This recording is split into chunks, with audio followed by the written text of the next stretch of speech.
Hello. This meeting is being recorded. I am going to call this meeting of License and Ordinances Committee, July 12th. It's 5:31. We've got Luke and Kendra will be here. She's not here yet. We will go to our comments from citizens present. Does anyone wish to speak today? If you do, if you know how to do the Zoom hand raise, go ahead, or just let someone know. Does anyone wish to talk? All right, hearing none, I will move on to the next item, which is the approval of the minutes from our last meeting. Does anyone?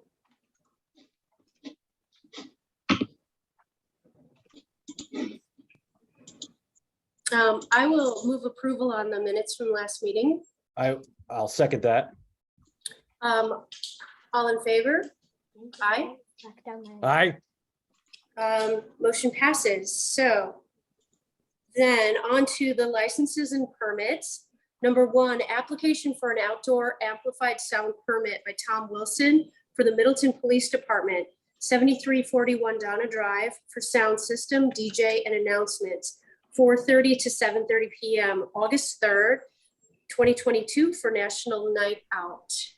And this is just, it technically doesn't have to come through the committee here, but I feel a little bit odd approving our own permits. And we had the time anyway. So this is just our National Night Out annual event. It's pretty well attended down at Lakeview Park. We've never had any issues there. Great. Luke, do you have any questions on it? I do not. It is, I will echo, it is a great event. Excellent. Would you like to move approval? I would love to move approval. I will second. All in favor? Aye. Aye. Any opposed? Motion carries. So on to number two, review of an application to amend the agent for the alcoholic beverage license held by Costco Wholesale Corporation, 2150 Deming Way, to appoint Justin Ferguson, Stoughton, Wisconsin, as agent. And as this is just one of the standard change of agent requests, no issues with the applicant, so I'd recommend approval. All right, I will move approval. I will second. All in favor? Aye. Aye. Any opposed? And motion carries. I think number 3 and 4 we can do together. They are both for one event. One is a special event permit. The other is outdoor amplified sound. Application for special event permit by UW Carbone Cancer Center, Ryan Miller, contact person, for the 2022 Roll and Stroll Pancreas Cancer on August 14th, 2022 at Capitol Brewery. Also, application for an outdoor amplified sound permit by Ryan Miller for Madison Events, 5118 Wintergreen Drive, Madison, Wisconsin, for band and speeches and announcements, 9 a.m. to 1 p.m., August 14th, 2022, for the 2022 Roll and Stroll for Pancreas Cancer. Yeah, so this is an annual event at Capitol Brewery benefiting pancreas cancer research. There is a 50K, 25K, 5K bike, as well as a 2-mile walk. There is a street closure on Terrace Ave. They did, within the packet, there is a map, but then there's also a traffic control plan that they do plan to follow. It has been looked at and reviewed by Captain Geisler, Sean Stowski with Public Works, and Mark Wagner with Parks. I should also mention they have, the organizers have been in contact with Dane County and the City of Madison, since the routes do go outside of Middleton. And Jerry with Madison Events is, I believe, on the call if there are any specific questions or concerns. Yep, I'm here. Thank you for joining us tonight. I just want to say, wow, impressive and ambitious event to have such long distances. Yeah, I'm not the one doing it, so it's pretty easy when I'm just setting the course up. Yeah, I don't know. I think that's kind of a lot too. Yeah. Oops. Jeremy, do you have any issues or anything that we need to talk about? No, they've all been addressed through Laura. The only concerns, in the bike route is out of our city very quickly. Everything just as long as, and I know there were only a handful of bike participants last year, Jerry. I don't know if you have a number on that, or I know you probably haven't closed registration yet, but. Yeah, Ryan's, she took over for Danielle. She would have those numbers, but I Okay. don't. Last year there was only a handful, so it wasn't a big issue, but the intersection of Greenway and Deming Way, kind of as they're heading out, as long as it's not seen as a race and they're going to be obeying all traffic laws and everything, then there's no issues here. And there were not issues last year. They did say that the feedback I got last year from the supervisor was that if there's going to be a significantly higher number of cyclists, that there should probably be some sort of traffic control at that intersection. Do you know what the number is that you're looking for? We don't have a specific number. Let me just pull up. I always solicit in feedback from anybody who is working the events. Hold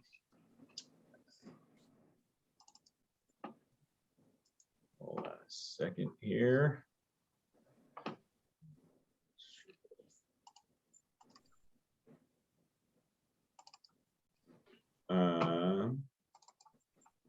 Wrong file. So it said last year there were less than 25 people for each ride. So I'd be surprised if that was the case. It seemed like there was more, but either way, Brad from the fire department leads them out with the fire truck and gets them around onto Greenway. Oh, then I think that I wasn't aware of that issues or that. So I mean, that's fine with me. It seems perfectly reasonable. Okay, yeah, he's been doing that I think every year now. Okay. I think I saw that Kendra is on. Hi, Kendra. Yep. I know you've been rushed. Sorry. Do you have any questions about this item? No, I don't. And I'm shoving food in my face because I'm hungry. No, Sorry. no, you're fine. You got it back to work. All right. No, I'm looks good. going to, pardon, go ahead. I just said it looks good. I will move that we approve both the special event permit and the outdoor amplified sound permit for this event. I will second. All in favor? Aye. Aye. Any opposed? Motion passes. Thanks a lot. And With permission, I would love to move to number 2 in the miscellaneous, because I know Luke has to leave any minute now, and I'd love to get his feedback on the discussion of the aviation qualifications. Is that okay with you guys? Sure.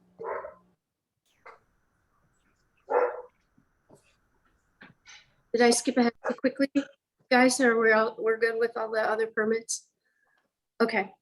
So I know that I did hear from one person regarding this application process, Charles Cowles, and maybe you also heard from him, Alders, other committee members. This particular person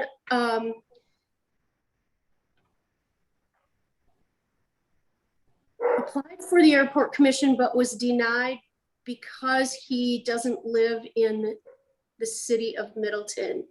He does he is a pilot, and I'm trying to scan it as quickly as I can. So anyway, I looked at the qualifications and I don't see any requirement as far as where somebody lives, but I've heard from other committees. For example, Kendra and I have been on the arts committee together, and I know that that was one of the sticking points for someone who moved out of the city. And so we can discuss that after Luke is gone if you want, Luke, but I would love your take on this, Luke, given that you're on the airport commission.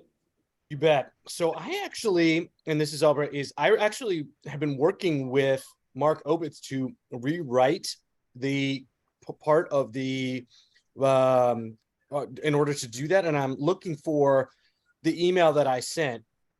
And I believe I sent it originally to Mark, thinking that it would be first approved by the Airport Commission. And sorry, I wish I had it I should have had it up in front of me.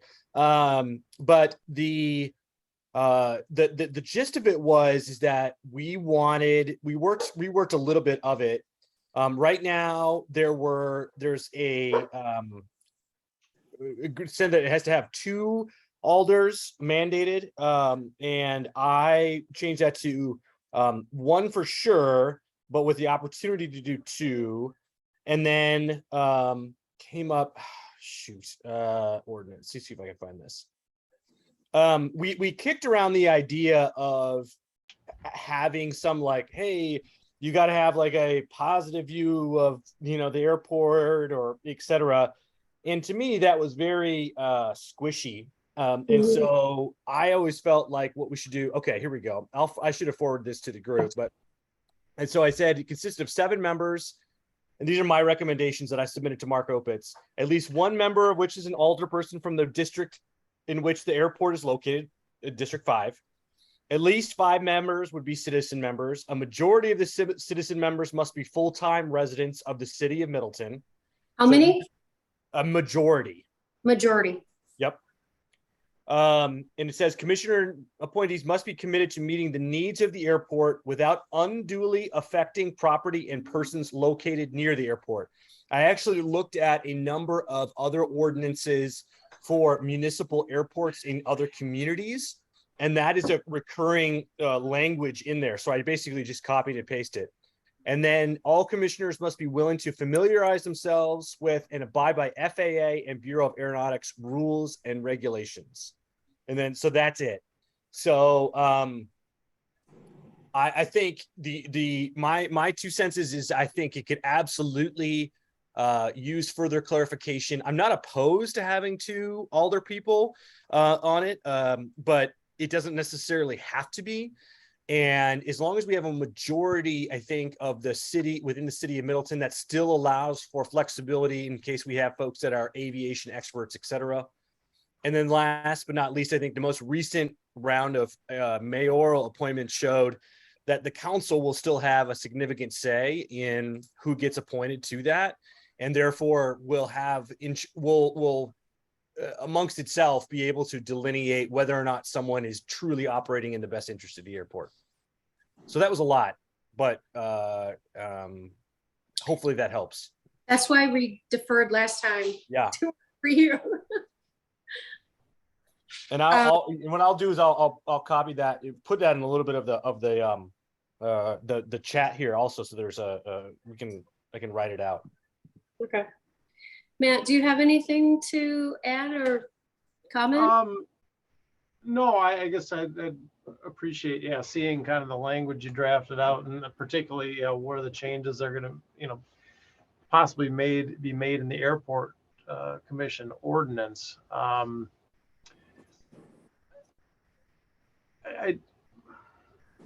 think maybe my other questions will maybe be best phrased once I kind of see the language and see how it fits together, and I can come up with some other questions. Yeah. I just want to make sure I understand all that we're trying to accomplish, but I guess I prefer just kind of seeing how that sits with our existing ordinance before maybe having that further.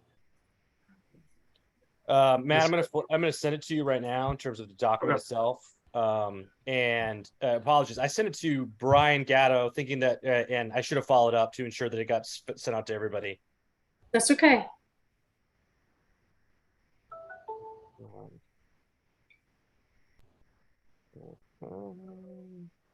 So is that how this is going to work then? Is we're going to start with some new language, or is it a question of how we're going to be looking at what exists now and what we want to see? I guess my question specifically goes to the fact that the city administrator plays such an important role, it seems to me, on the commission. Like, it seems like there's a lot that's being asked of the city administrator. And I was just looking at that compared to, say, the public golf course, which is the other enterprise, program in town, and the role that the golf course manager plays on that commission and committee. So I was just wondering, as far as what the needs are on leadership on the commission, if there's some role that needs to be played as far as having someone that has that airport knowledge and background. If there's a need to write that in somewhere, and maybe that's something that's in Luke's language. I was trying to follow along as best I could when he was talking about what it's all going to include. Matt, you might have better knowledge of this than me, but my understanding is Mike Davis for many years did sit in on the airport commission, but then there's the point where his responsibilities grew so large that he then designated Mark Opitz to sit on his behalf. Okay. Yeah, well, I mean, I know Mark Opitz has been the city administrator's staff that has essentially done all the heavy lifting. So yeah, I do think Mike used to play a little bigger role, but yeah, Mark has been the staff to the commission for some time. So, and I don't think we have an issue of overburdening the city administrator. It allows him to have somebody else there.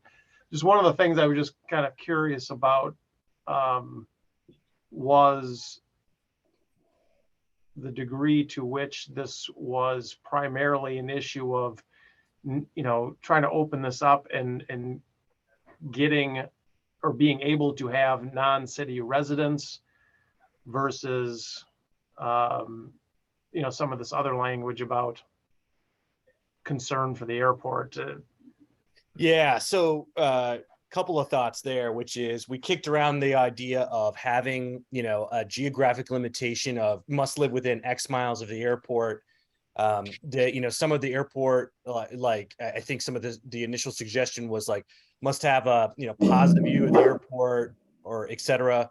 And again, to me, I wanted it to be clear, but also provide as much flexibility to future commissions and mayoral appointees as possible.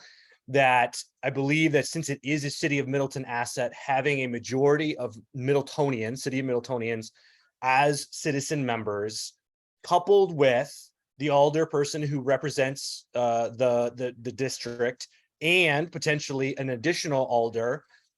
Yes, sorry, my son's asking me good. And that we would leave it to the discretion of future councils to be able to gauge, if you will, the motives of individuals that may wish to serve on the airport commission without necessarily having to codify a bunch of language in the actual ordinance itself that could open itself up to interpretation, which is, what does it mean to have a positive attitude towards the airport? Like, or what if you say must have airport, or like one of these things was must have aviation knowledge. What does that mean? Like, I can, I know a little bit about aviation. Does that make me knowledgeable? Probably not, right? So there's a lot of ambiguity that we were trying to avoid while still putting the city's best interests first. Right. Okay.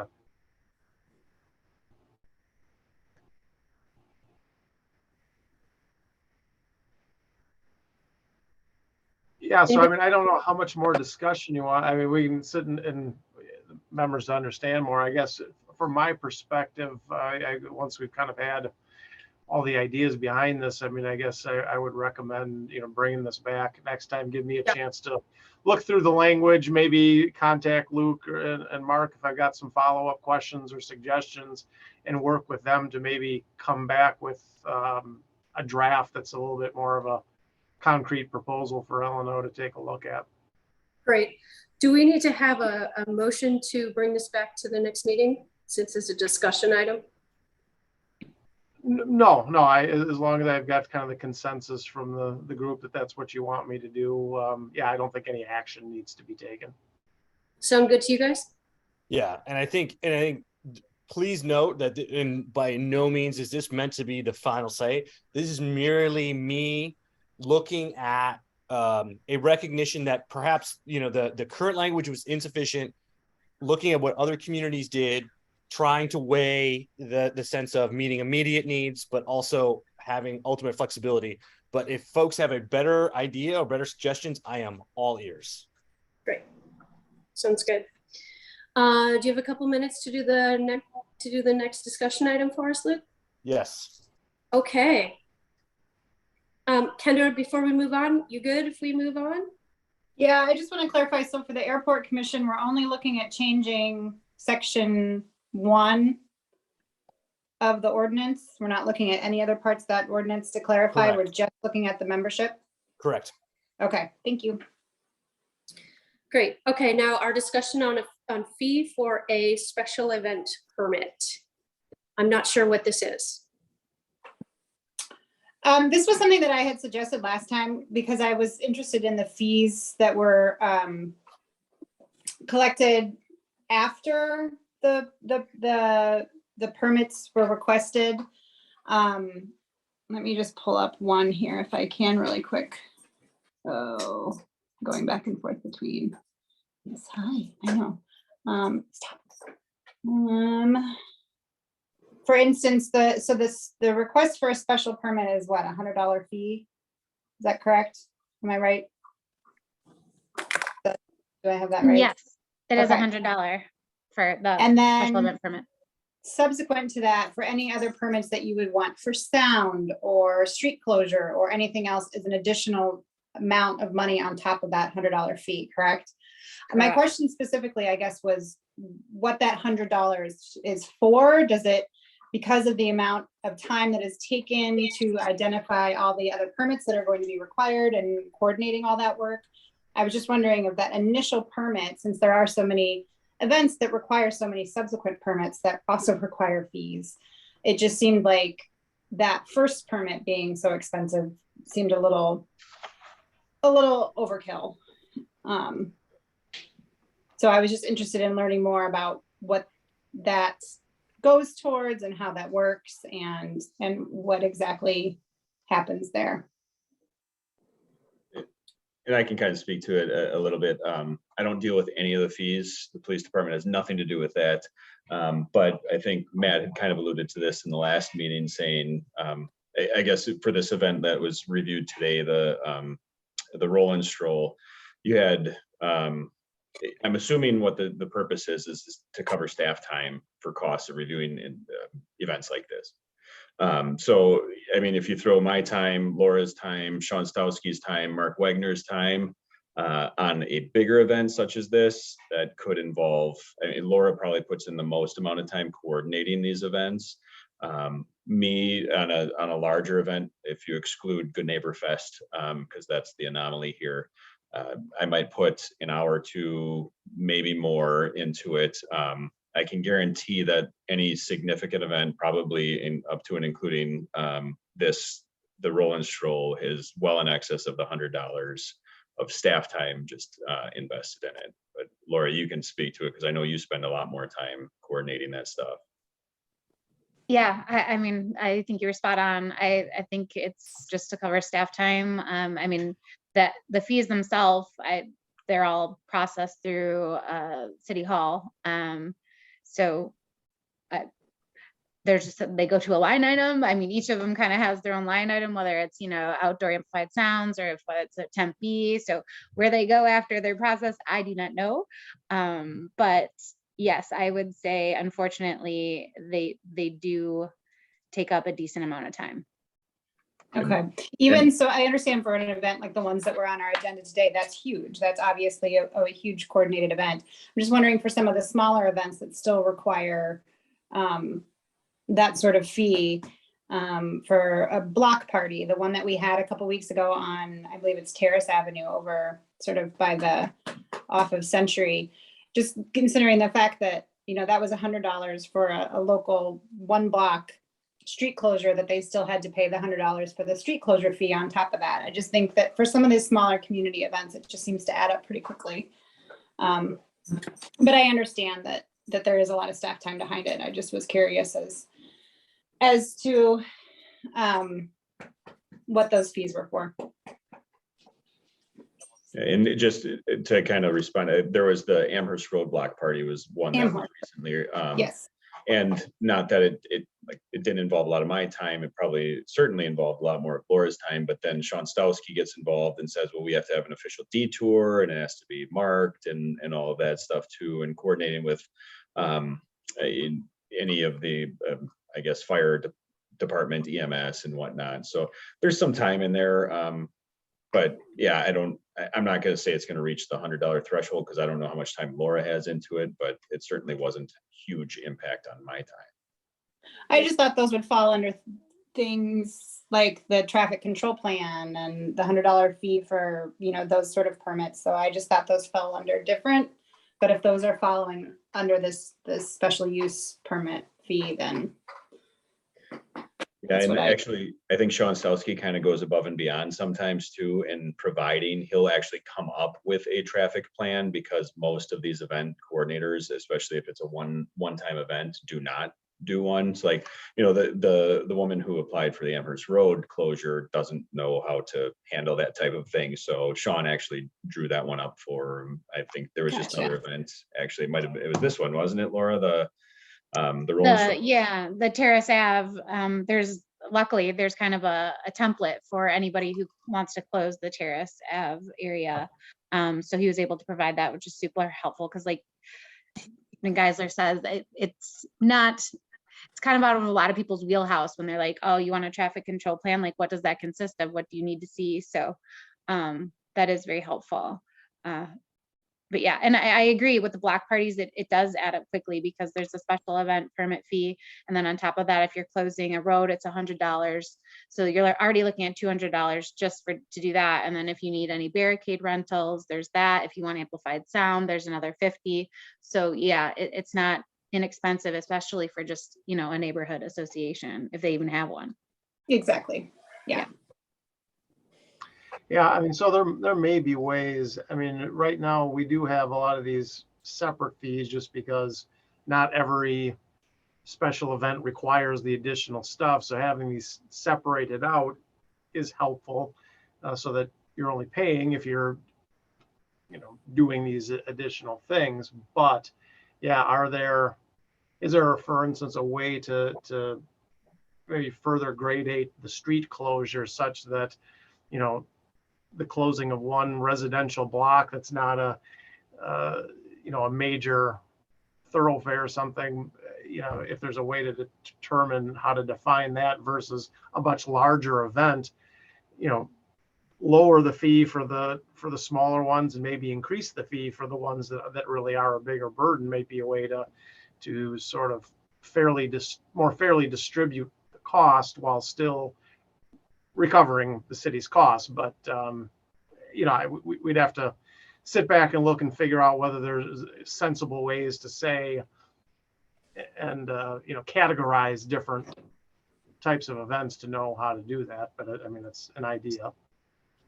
Yeah, and I don't know if that, depending on the amount of staff time that would take, if that's diminishing returns alone. So it may not be worth revisiting, but it's just good to know just how thoroughly the city is looking at all these permits that come through. And it's you guys, that's information that can be communicated to people who are applying for these as to what roles the city is reviewing these for. So it is typically my experience that most of these permit and license fees, even though they on their face seem high, almost never, at least on average, actually fully compensate for staff time. I think, not without exception, but by and large, I'd be willing to guess if we did a real thorough review, we would find that by and large, our fees are probably lower than they should be if the goal is to, essentially pay for all the staff time that goes into overseeing the regulatory process. But yeah, you just don't want people skipping out on doing permits too because they find it cost prohibitive, and throwing these block parties without adequate notification and street closures and things happening then. So it's kind of a fine balance, I guess. But all right, thanks for the information. That's just, I don't have any suggestions on how to move forward with that right now. That's good information. I have some people that I can share that with. And keep that in mind if there's more noise about fees in the future. So thanks. Sounds good. All right, anything else from anybody? If nothing else, I will move that we adjourn. I'll second. All in favor? Aye. Bye. All opposed? Luke just left. All right. Nice Luke and is in quick. favor. Yeah.